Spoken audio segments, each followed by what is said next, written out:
అలాగే ఒక యొక్క యోగి యొక్క శక్తి ఏ విధంగా ఉంటుందో ఇది ఈనాటి ఐవీఎఫ్లకి మార్గదర్శకంగా నిలుస్తుంది కార్తికేయ వృత్తాంతం, కార్తికేయ జన్మం.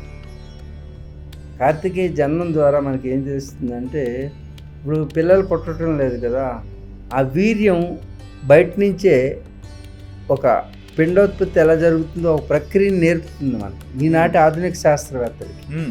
ఇప్పుడు వీర్యాన్ని డైరెక్ట్గా తల్లి గర్భంలో చేర్చకుండా ఎలా పిల్లలు అవుతారు? పుట్టలేరు. దానికి ఒక కథ, పౌరాణిక కథ ఉంది. ఆయన వీర్యం ధారణ చేయలేక పార్వతీదేవి అది వదిలేస్తే అది వచ్చి వాయుదేవుడికి, వాయుదేవుడు భరించలేకపోతే ఇలా అగ్నిదేవుడు ఇలా అనేదో కథ ఉంటుంది, పౌరాణిక కథ. అది కృత్తికలను చేరిందని, కృత్తికల 6 మునికన్యలు స్వీకరిస్తే ఆ మునికన్యలు 6 భాగాలను ఒకటి చేస్తే అది కార్తికేయుడు అయ్యాడు. అందుకే 6 భాగాలను ఒకటి చేస్తే షణ్ముఖుడు అయ్యాడని ఏవో పురాణ కథలు ఉన్నాయి.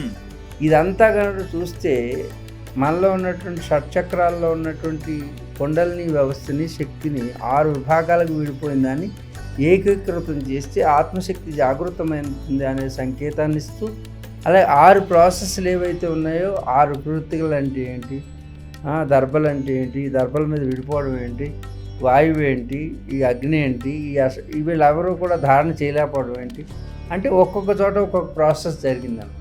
ఓకే.